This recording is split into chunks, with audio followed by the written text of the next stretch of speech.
जय माता दी दोस्तों, पूर्णिमा मिश्रा शॉर्ट्स एंड ब्लॉग में आप सभी का स्वागत है। आशा करते कि आप सभी स्वस्थ होंगे। आज हम जानेंगे कि शरद पूर्णिमा कब पड़ रही है और इसकी हम कथा भी आपको सुनाएंगे और जानेंगे कि इसकी पूजा विधि क्या है। तो आइए हम शुरू करते हैं। हर महीने पूर्णिमा आती है, लेकिन शरद पूर्णिमा का महत्व ज़्यादा खास बताया गया। हिंदू धर्म ग्रंथों में भी इस पूर्णिमा को विशेष बताया गया। अश्विनी मास के शुक्ल पक्ष की पूर्णिमा को रास पूर्णिमा या शरद पूर्णिमा भी कहा जाता है। शरद पूर्णिमा की रात्रि पर चंद्रमा पृथ्वी के सबसे निकट होता है। इस दिन चंद्रमा अपनी 16 कलाओं से परिपूर्ण रहता है। चंद्रमा की किरणें अमृत की वर्षा करती हैं। इस साल शरद पूर्णिमा 9 अक्टूबर को पड़ रही है। शरद पूर्णिमा की तिथि अश्विनी शुक्ल पक्ष की पूर्णिमा यानी शरद पूर्णिमा की तिथि रविवार 9 अक्टूबर 2022 को सुबह 3:41 से शुरू होकर पूर्णिमा तिथि अगले दिन सोमवार 10 अक्टूबर 2022 को सुबह 2:25 पर समाप्त होगी। शरद पूर्णिमा का महत्व। शरद पूर्णिमा को कोजागरी पूर्णिमा, कौमुदी व्रत जैसे नामों से जाना जाता है। ऐसा कहा जाता है कि इस दिन माँ लक्ष्मी का जन्म हुआ था, इसलिए देश के कई हिस्सों में इस दिन माँ लक्ष्मी की पूजा अर्चना की जाती है। इस तिथि को धनदायक माना जाता है। कहा जाता है कि इस दिन माँ लक्ष्मी धरती पर आती हैं। चंद्रमा इस दिन अपनी 16 कलाओं से पूर्ण होता है। ऐसा कहा जाता है कि इस दिन चंद्रमा किरणों से अमृत की वर्षा होती है। शरद पूर्णिमा की पूजा की विधि। शरद पूर्णिमा के दिन सुबह जल्दी उठकर स्नान आदि करने के बाद अपने इष्ट देव से व्रत का संकल्प लें। ध्यान रखें कि पूजा के स्थान को अच्छे से साफ कर लें। इसके बाद माँ लक्ष्मी और भगवान विष्णु की प्रतिमा स्थापित करें। इसके बाद मूर्तियों को कुश के आसन पर रखकर जल से पवित्र करें।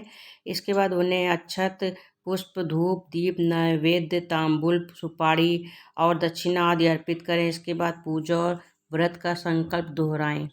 याद रखें, भगवान की प्रतिमा के सामने शुद्ध घी का दीपक जलाएं। साथ ही माता पार्वती और भगवान विष्णु को सफ़ेद या पीले रंग की मिठाई से भोग लगाएं। साथ ही उन्हें लाल और पीले रंग के फूल अर्पित करें।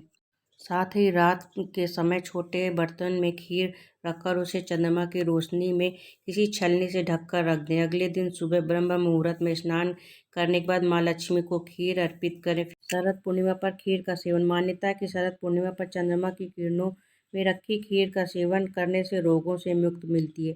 इस खीर को चर्म रोग से परेशान लोगों के लिए भी अच्छा बताया जाता है। ये खीर आँखों से जुड़ी बीमारियों से परेशान लोगों को भी बहुत लाभ पहुंचाती है। इसके अलावा भी कई इस महीनों में खास माना जाता है।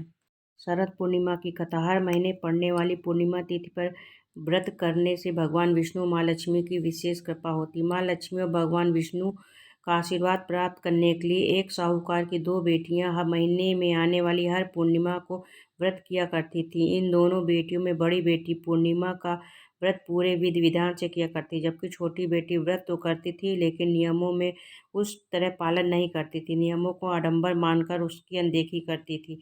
जैसे ही दोनों बेटी बड़ी हुई, साहूकार ने दोनों बेटियों का विवाह कर दिया। बड़ी बेटी के घर समय पर स्वस्थ संतान का जन्म हुआ। छोटी बेटी को भी संतान हुई, लेकिन उसकी जन्म लेते ही दम तोड़ देती थी। जब उसके साथ ऐसा 2-3 बार हो गया तो उसने एक ब्राह्मण को बुलाकर अपनी पूरी व्यथा सुनाई।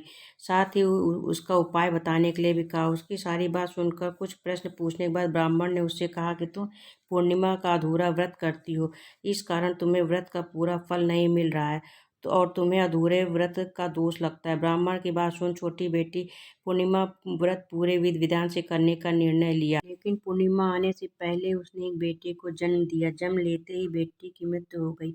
इस पर उसने अपने बेटे के शव को एक पीढ़े पर रख दिया और ऊपर से एक कपड़ा इस तरह ढक दिया कि किसी को पता न चले। फिर उसने अपनी बड़ी बहन को बुलाया। बैठने के लिए वह पीढ़ा दे दिया। जैसे ही बड़ी बहन उस पीढ़े पर बैठने लगी, उससे लहंगे की किनारी बच्चे को छूने लगी। वह जीवित होकर तुरंत रोने लगा। इस पर बड़ी बहन पहले तो डर गई, फिर छोटी बहन पर क्रोधित होकर उसे डांटने लगी कि क्या तुम मुझ पर बच्चे की हत्या का दोष और कलंक लगाना चाहती हो। इस पर छोटी बहन ने उत्तर दिया, यह बच्चा पहले से मरा हुआ ही था दीदी, तुम्हारे तप और स्पर्श के कारण ही तो यह जीवित हो गया। पूर्णिमा के दिन जो तुम व्रत और तप किया करती हो उसके कारण तुम दिव्य तेज परिपूर्ण और पवित्र हो गई हो।